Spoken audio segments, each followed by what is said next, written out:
Welcome back to the Lego Board Game channel. Today is a very big day because we'll be showing you guys how to play the Lego board game itself. And this is a very special book, not just because my brother gave it to me,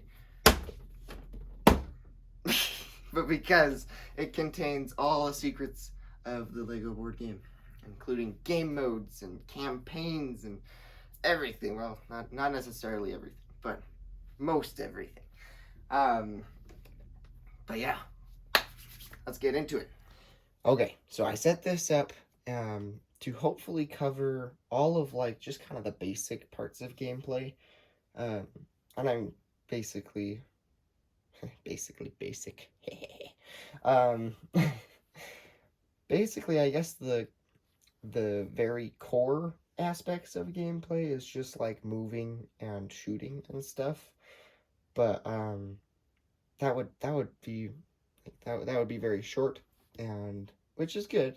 Short is good, but I want to show you guys kind of some of the broader gameplay, because I think this scenario will cut down on time for me just explaining it, and just kind of show you guys what I do. But if I miss anything, or if any of it seems like you should change it, do it. Like if you see something like, oh, he forgot to do that, or he should add this or take away that, do it. It's at this point, me putting it out into the world, it's kind of your own game, and so do with it what you want, and just have a bunch of fun with it.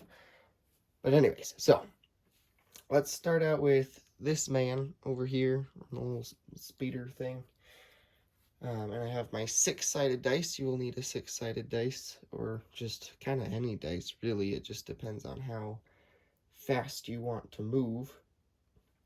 But because I have a bigger game board, I'm going to be timesing this roll by, usually I times it by 9, but since we're just using this part right here, I'm probably only going to do 5. So this roll will be timesed by 5. And by the way, quickly before we get into this, the big game board like this and like all that and everything, you won't need something like that. My brother had this really good idea where you can just print out a piece of paper with the same dimensions as these studs right here, and you could set your guys, you could set your Lego sets, you could set your vehicles on these pieces of paper. You probably have to tape them together. But you can set them on there and still count out these studs and still play the Lego board game. And so I haven't done it yet, but I will try to get probably make a print file, because that'll be the easiest thing. And I'll make a print file that you guys can print out from the link in the description after I make it. But yeah, anyways, just wanted to let you guys know so that you don't have to be worried about oh, I need a huge game board to have a ton of fun. No, that's not at all it. You can have, in fact, one of the game modes that I've been testing out is actually works better on a smaller game board. But that's besides the point. The point is that you don't even need a Lego base plate. You can just print out these pieces of paper. But anyways, so let's go with him. Let's have him do something really quick. I'll just roll the dice on here. That works. Alright, I got a 5. Since we're timesing by 5, that's going to be 25. But since he's on a speeder, he's obviously going to move faster. And the way that I've kind of come up with to have them move on the speeders is just kind of loosely counted, I guess. You just go 1, 2, 3, 4, 5, 6, and just like that. But we've still got a little bit of extra, I mean, by a little bit, I mean most, because he's on a speeder. We've got some extra moves, so let's go ahead and hop off the speeder and go ahead and do this. Now, for walls, what we do is he would go and do like a parkour wall run, and he'd go 1, 2, 3, 4, 5, 6, and count however many bricks tall the wall is, and that's how big of a roll you'd need. And then if I want to, instead of jumping down and then having to wall run back up this one, I want to just jump across. And so what I'm just going to do is I'm going to count out the studs between this gap. 1, 2, 3, 4, 5, 6, 7, 8, and then 9, and we have enough for that. So we're going to jump over there and jump down. And then we're going to take a shot at this guy because he is in our line of sight, and we have our little pistol out, and this is just going to be a three lives matchup, so both of our characters here have 3 lives each. Now, let's see if he can get a hit.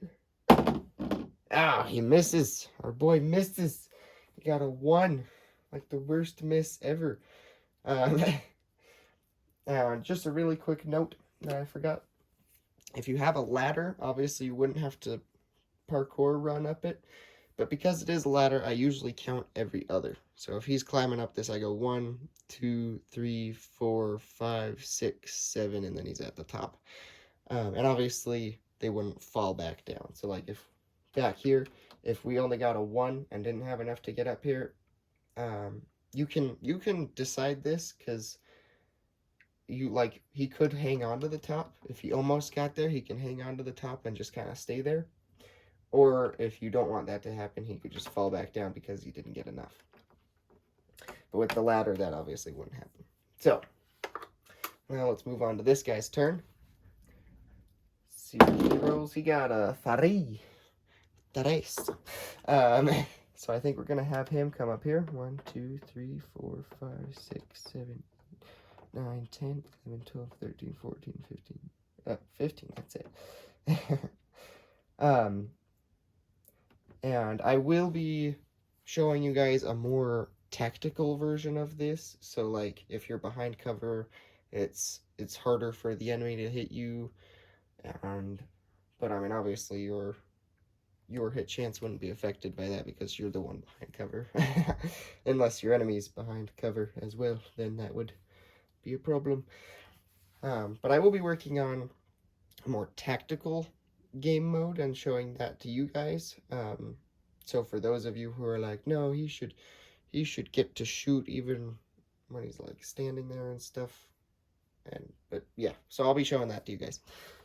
All right, now he's gonna take a shot at our guy. Let's see what he gets. Ah, he got a 2. He got a 2. These dudes don't know how to hit anything. All right, now you may have noticed this, but our guy has a grenade here. Focus, buddy. Focus. There you go. Has a little grenade. We're going to have him throw that. Okay, now focus on the wrist. There you go. Good job. Our camera did it. He did it. All right. But he's going to try to throw a grenade. So throwing a grenade, you just times the roll by the same. See, so that might actually be too much. Let's see. So that's going to be a 30. So let's see. 1, 2, 3, 4, 5, 6, 7, 8, 9, 10, 11, 12, 13, 14, 15, 16, 17, 18, 19, 20, 21, 22, 23, 24, 25, 26, 27, 28, 29, 30. All right, but with a 5 stud blast radius, because that's what I give grenades. 5 stud blast radius and 2 damage. This guy's down to 1 health because that was a perfect throw. I thought it was going to be too much, but it was just enough. So, he throws a grenade. Yeah, that's a grenade for all of the English speakers watching this. All right, so it goes back to this guy's turn. Let's see what he's going to do. Oh, we got a 6, and we already know from the grenade throw that is enough to get over here. So I'm just going to move this guy right there, and he is going to melee this guy. Now, my rules for melee, obviously you can change them, is that anything but a 1 counts as a hit, and that is a 2, so he got it. Now, for damage, I usually just have melee do 1, but if you want it to do more, have it do more. All right, and usually the only reason I have a 1 do 0 damage is not because, like, melees are, like, because it's hard to hit someone who's standing still with a punch, but just because Like if getting a 1 means you kind of failed so badly that the person saw it coming and could dodge it or something. But anyway, so we're behind this guy. Let's see if we don't get a 1. We got a 1. So that means that this guy's down to 1 life. And because this guy missed, the battle is still going, but he is down to 2. Alright, oh boy. Oh boy, this guy could even it up right now and doesn't tip over. Alright, let's see. He got a 6, so now it's even. We got a 1v1 matchup right here. So as long as this guy doesn't miss, he should get the win. Ah, he didn't miss. Boom. We have our winner. And that is the basic gameplay, where you have like a vehicle, you can have a grenade, get over walls, and move and shoot. I usually have it be that you move and then shoot, just because sometimes shooting and then moving can get a little bit messy. But recently I've been trying the shooting and then moving, and it's been working out pretty well. So if you want to try it too, go ahead, tell me what you think. And so, but that is very basic gameplay. I don't think I missed anything, but if I did, you guys will be okay. All right, let's head to the outro. So that was the Lego board game right there. I mean, obviously that was just very basic gameplay and just kind of laying the foundation of it and everything. But nonetheless, it's still the Lego board game. And we have a lot of modes in this very special book. Scooch that over a little bit. But we have a lot of modes in here. All the modes even. No, I'm just kidding. We have a lot of different game modes in here that are a ton of fun, and they're not just for big game boards. In fact, something that I found with this newest one that I'm testing out is that this one is actually more fun on a smaller game board. So we'll have something for everyone for this game and all of its game modes. But anyways, that should do it for explaining the basic gameplay. But next week we will be showcasing some of the other modes and just kind of the ways that they work and everything. But until then, I mean, I hope you guys just have a ton of fun with this. Like, this has been something that I've had a lot of fun with, and I just really hope that you guys have a bunch of fun with it as well. But yeah, if you guys have ideas for any other game modes that we could do with this, comment down below what suggestions you have. And if you try this out, then comment down below on how much fun you guys had with it, and let me know things that I could change to maybe make it better. But until then, we'll see you guys next week.